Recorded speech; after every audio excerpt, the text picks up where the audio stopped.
नमस्कार,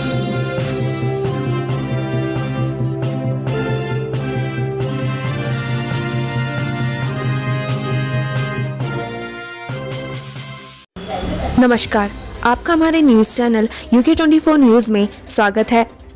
विधानसभा चुनाव 2022 उत्तराखंड क्रांति दल ने जारी की प्रत्याशियों की पहली सूची।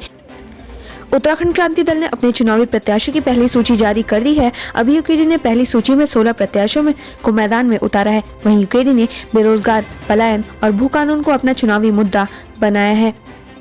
हरीश रावत ने निकाली हरिद्वार सम्मान यात्रा। 2022 में कांग्रेस की जीत का भरा दम। 2022 विधानसभा चुनाव को लेकर कांग्रेस पूरी तरीके से एक्टिव मोड में आ गई है। इसी क्रम में हरीश रावत ने आज भगवानपुर से हरिद्वार सम्मान यात्रा निकाली। इस दौरान उन्होंने भाजपा पर निशाना साधा, साथ ही चुनाव में कांग्रेस की जीत का दम भरा। युवा सीएम धामी ने क्रिकेट में आजमाया हाथ। तेजस्वी सूर्या की युवा मोर्चा को 4 रन से हराया। राजधानी देहरादून के अभिमन्यु क्रिकेट ग्राउंड में CM 11 और बीजेपी युवा मोर्चा के बीच क्रिकेट मैच खेला गया। इस मैच में मुख्यमंत्री 11 की टीम विजयी रही। CM धामी की टीम ने कैबिनेट मंत्री सुबोध उनियाल, यतीश्वर आनंद, विधायक सहदेव पुंडीर, मुख्यमंत्री के अपर मुख्य सचिव अभिनव कुमार, SSP देहरादून समेत CM स्टाफ के कई खिलाड़ी शामिल रहे। वहीं दूसरी टीम की कप्तानी युवा मोर्चा के राष्ट्रीय अध्यक्ष तेजस्वी सूर्या ने की। सूर्या की टीम में युवा मोर्चा के सदस्यों ने मैच में प्रतिभाग किया। अजय कोठियाल ने दिल्ली के सरकारी स्कूलों का किया भ्रमण, देखी व्यवस्था। उत्तराखंड में आम आदमी पार्टी के CM पद के उम्मीदवार अजय कोठियाल ने दिल्ली के सरकारी स्कूलों का भ्रमण किया। अजय कोठियाल दिल्ली के विनोद नगर स्थित राजकीय सर्वोदय कन्या बाल विद्यालय पहुंचे, जहां उन्होंने केजरीवाल सरकार के सरकारी स्कूल के मॉडल को समझा। भाजपा प्रदेश महामंत्री सुरेश भट्ट ने जनसंपर्क किया तेज। कालाढूंगी से है टिकट के दावेदार। कालाढूंगी विधानसभा सीट में भाजपा प्रदेश महामंत्री सुरेश भट्ट ने जनसंपर्क तेज किया है। भट्ट कालाढूंगी से बीजेपी के मजबूत प्रत्याशी माने जा रहे हैं। ऐसे में लोगों से जनसंपर्क कर सरकार की योजनाओं और नीतियों को बता रहे हैं। मिथक की चुनौती। उत्तराखंड का मिथक जो शिक्षा मंत्री बना वो अगला चुनाव हारा, अरविंद पांडे के लिए बड़ी चुनौती। उत्तराखंड के शिक्षा मंत्री अरविंद पांडे अपना 5वां विधानसभा चुनाव लड़ने जा रहे हैं। 4 बार के विधायक अरविंद पांडे भाजपा सरकार में शिक्षा मंत्री का पद संभाल रहे हैं, लेकिन उत्तराखंड में मिथक है कि शिक्षा मंत्री बनने के बाद वह विधायक अपना अगला चुनाव हार जाता है। इसलिए अरविंद पांडे के लिए 2022 का चुनाव सबसे बड़ी चुनौती बन गया है। उत्तराखंड परिवहन और रोडवेज कर्मचारी यूनियन की आज शाम बैठक। इन 6 बिंदुओं पर होगी चर्चा। उत्तराखंड परिवहन निगम में प्रबंधन सुधार विषय को लेकर आज शाम 4 बजे परिवहन मुख्यालय में आला अधिकारियों और उत्तरांचल रोडवेज कर्मचारी यूनियन की बैठक आयोजित की जाएगी। इस मामले में परिवहन मुख्यालय महाप्रबंधक दीपक जैन द्वारा रोडवेज कर्मचारी यूनियन महामंत्री अशोक चौधरी को पत्र लिखकर 5 प्रतिनिधियों को निगम मुख्यालय आमंत्रित किया गया है। इस बैठक की अध्यक्षता रोडवेज प्रबंधन निदेशक की ओर से की जाएगी। नैनीताल हाईकोर्ट ने चीनी नागरिक की वतन वापसी की याचिका पर सुनवाई, सरकार से मांगा जवाब। उत्तराखंड हाईकोर्ट ने 4 चीनी नागरिकों के अपने वतन वापसी को लेकर दायर याचिका की सुनवाई की, जिसमें बाद में न्यायमूर्ति मनोज कुमार तिवारी की एकल पीठ ने एक मामले में सरकार को सोमवार तक अपनी स्थिति स्पष्ट करने को कहा। रोडवेज कर्मियों की ग्रेच्युटी मक्का मामला। हाईकोर्ट ने UKTC MD से पूछा, आपको निलंबित क्यों न कर दें। उत्तराखंड रोडवेज के रिटायर्ड कर्मचारियों की ग्रेच्युटी और अन्य लाभ नहीं दिए जाने के मामले पर उत्तराखंड हाईकोर्ट में सुनवाई हुई। कोर्ट ने नाराजगी जताते हुए MD उत्तराखंड परिवहन निगम अभिषेक रोहेला और वित्त नियंत्रक तजीम अली से पूछा कि आपको निलंबित क्यों न किया जाए। कॉर्बेट पार्क में शुरू हुई बंदर और लंगूरों की गणना, वन कर्मियों को दिया प्रशिक्षण। विश्व प्रसिद्ध जिम कॉर्बेट नेशनल पार्क में उत्तराखंड वन विभाग के आदेश पर 2015 के बाद फिर से लंगूर और बंदरों की गणना की जा रही है। कॉर्बेट पार्क में 22 और 23 दिसंबर को प्रत्यक्ष रूप से बंदरों की गणना होगी। हरिद्वार में कांग्रेस स्क्रीनिंग कमेटी ने लिए साक्षात्कार। ज्वालापुर से 21 नेताओं ने की दावेदारी। कांग्रेस स्क्रीनिंग कमेटी ने हरिद्वार की विधानसभा सीटों के लिए कांग्रेस दावेदारों के साक्षात्कार लिए। साक्षात्कार के दौरान हरिद्वार विधानसभा सीट पर 9 जबकि ज्वालापुर सीट पर 21 दावेदारों ने अपनी दावेदारी पेश की। CHC डोईवाला को PPP मोड से हटाने की मांग। कांग्रेस नेता भारत भूषण ने दी आत्मदाह की चेतावनी।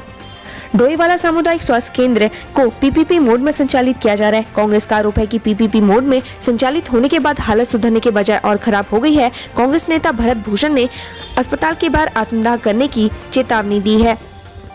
मैं चुनाव लड़ूंगा। पूर्व MLA ओम गोपाल रावत ने नरेंद्र नगर से ठोकी ताल। बोले, बीजेपी टिकट दे या ना दे, चुनाव तो लड़ना ही है। टिहरी के नरेंद्र नगर विधानसभा सीट से पूर्व विधायक ओम गोपाल रावत चुनाव लड़ने का मन बना चुके हैं। उन्होंने कहा कि बीजेपी टिकट दे या ना दे, लेकिन वो तो चुनाव लड़ेंगे। ओम गोपाल रावत ने एक कार्यक्रम में उपस्थित लोगों से मिले आश्वासन के बाद ये फैसला लिया है। यात्रीगण कृपया ध्यान दें, कल देहरादून रेलवे स्टेशन की बजाय हरिद्वार से चलेंगी ये ट्रेनें। ट्रेन से सफर करने वाले यात्रियों को थोड़ी मुश्किलों का सामना करना पड़ सकता है। देहरादून रेलवे स्टेशन से चलने वाली 3 देहरादून दिल्ली शताब्दी एक्सप्रेस, काठगोदाम तक चलने वाली नैनी दून शताब्दी एक्सप्रेस और अमृतसर तक चलने वाली लाहौरी एक्सप्रेस कल देहरादून के बजाय हरिद्वार से चलेगी और यहीं तक वापस रवाना भी होगी। वहीं देहरादून से सहारनपुर के बीच चलने वाली मेल इस दिन रद्द रहेगी। रेलवे ने कल 22 दिसंबर को रायवाला और कांसरो के बीच ट्रैफिक ब्लॉक किया है। चुनाव के लिए निर्वाचन आयोग ने कसी कमर, रविवार की छुट्टी निरस्त, वोटर ID कार्ड भेजने का काम शुरू। निर्वाचन आयोग ने भी उत्तराखंड विधानसभा चुनाव 2022 की तैयारियों में जुट गया है। देहरादून जिला निर्वाचन अधिकारी और राजेश कुमार ने अधिकारियों को सभी व्यवस्थाएं दुरुस्त करने के निर्देश दिए हैं। साथ ही सभी कर्मचारियों और अधिकारियों की रविवार की छुट्टी भी निरस्त कर दी गई है। जल्द होगा तारीखों का ऐलान, 2 दिन के दौरे पर आ रहे मुख्य चुनाव आयुक्त। 2022 के विधानसभा चुनाव के लिए अब किसी भी वक्त तारीखों का ऐलान हो सकता है। तारीखों का ऐलान होने के साथ ही आचार संहिता भी लगा दी जाएगी। मनाया जा रहा है कि जनवरी के पहले या दूसरे सप्ताह में चुनाव आचार संहिता लगा सकती है। उससे पहले मुख्य चुनाव आयुक्त सुशील चंद्र उत्तराखंड के 2 दिवसीय दौरे पर आ रहे हैं। मुख्य चुनाव आयुक्त सुशील चंद्र 23 और 24 दिसंबर को चुनावी तैयारियों का जायजा लेंगे। इस दौरान मुख्य चुनाव आयुक्त, मुख्य सचिव व DGP के अलावा राज्य निर्वाचन अधिकारी कार्यालय, सभी जिला निर्वाचन अधिकारी और राजनीतिक दलों के साथ बैठक भी करेंगे।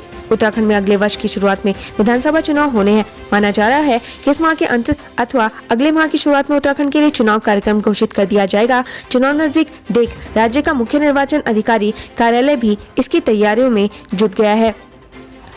चुनाव से पहले कांग्रेस को लग सकता है बड़ा झटका। सांसदों, विधायकों समेत 15 से 20 नेता भाजपा में होंगे शामिल। संकल्प यात्रा में शामिल हुई कुश्ती चैंपियन बबीता फोगाट। उत्तराखंड में विधानसभा चुनाव होने में कम ही समय बचा है। आचार संहिता लगने वाली है। ऐसे में बीजेपी चुनाव प्रचार में जान झोंक रही है। बता दें कि JP नड्डा बीते दिनों हरिद्वार में भाजपा की संकल्प यात्रा शुभारंभ कर गए, जिसे आज आगे बढ़ाने का काम किया बबीता फोगाट ने। जी हां, बता दें कि भाजपा की विजय संकल्प यात्रा में भारत की कुश्ती चैंपियन बबीता फोगाट भाग लेने हरिद्वार पहुंची। भाजपा की विजय संकल्प यात्रा हरिद्वार की सभी 11 विधानसभा क्षेत्रों से होकर गुजर रही है। बड़ी संख्या में कार्यकर्ता अलग अलग विधानसभा क्षेत्रों में इसका स्वागत कर रहे हैं। आज हरिद्वार से यह यात्रा रुड़की, मंगलौर, छबरेड़ा, लक्सर, हरिद्वार ग्रामीण आदि विधानसभा इलाकों में भ्रमण कर रही है। इस दौरान बबीता के साथ सुबोध उनियाल भी मौजूद रहे। JP नड्डा ने इस यात्रा की शुरुआत 18 दिसंबर को हरिद्वार से की थी, जिसमें CM धामी भी शामिल हुए थे।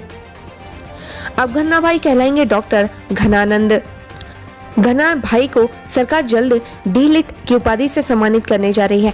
उच्च शिक्षा मंत्री डॉक्टर धन सिंह रावत ने यह जानकारी दी है। शिक्षा मंत्री ने बताया कि गढ़वाली सिनेमा, संस्कृति और कला के विकास में घनानंद का योगदान अतुलनीय है। वे पिछले कई वर्षों से गढ़वाली सिनेमा और कला जगत का सबसे मशहूर चेहरा बने हुए हैं। उन्होंने लोक कला और हास्य के जरिए गढ़वाली भाषा के विकास में अहम भूमिका निभाई है।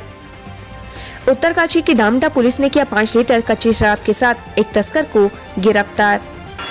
उत्तरकाशी में नशा मुक्त उत्तरकाशी अभियान चलाया जा रहा है, जिसके तहत डामटा पुलिस को सफलता हाथ लगी है। बता दें कि डामटा पुलिस ने 5 लीटर कच्चे शराब के साथ एक तस्कर को गिरफ्तार किया है।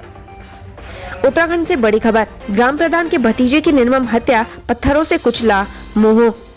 नैनीताल से बड़ी खबर है। बता दी कि नैनीताल के भवाली नगारी गांव के तिरछा खेत में एक युवक की पत्थरों कुचलकर निर्मम हत्या कर दी गई। इससे गांव में सनसनी फैल गई है। बता दी कि मृतक का शव बीच सड़क पर नग्न अवस्था में मिला। पुलिस ने शव को कब्जे में लेकर पोस्टमार्टम के लिए भेज दिया है। हरदा बोले, आने वाला 2022 कांग्रेस का होगा, बसपा को बताया भाजपा की टीम बी। आज मंगलवार को इसी क्रम में भगवानपुर विधानसभा गांव सिकरोड़ा में उत्तराखंड के पूर्व मुख्यमंत्री हरीश रावत ने एक जनसभा को संबोधित किया और भाजपा पर वार करते हुए कहा कि आने वाला 2022 कांग्रेस का होगा। हरीश रावत आज सम्मान यात्रा में सिकरोड़ा गांव में भगवानपुर विधायक ममता राकेश के पक्ष में जनसभा को संबोधित करने पहुंचे थे। वहीं हरीश रावत ने बहुजन समाज पार्टी को भाजपा की बी टीम बताया। पूर्व CM हरीश रावत ने कहा कि उन्हें बहुत दुख हुआ कि ममता के देवर सुबोध ने बहुजन समाजवादी पार्टी ज्वाइन की है। हरीश रावत ने भाजपा पर हमला करते हुए कहा कि वह दिन दूर नहीं जब उत्तराखंड से भाजपा जाएगी और कांग्रेस आएगी। उत्तराखंड से संबंधित ऐसी ही खबरें पाने के लिए हमारे चैनल को लाइक व सब्सक्राइब जरूर करें। धन्यवाद।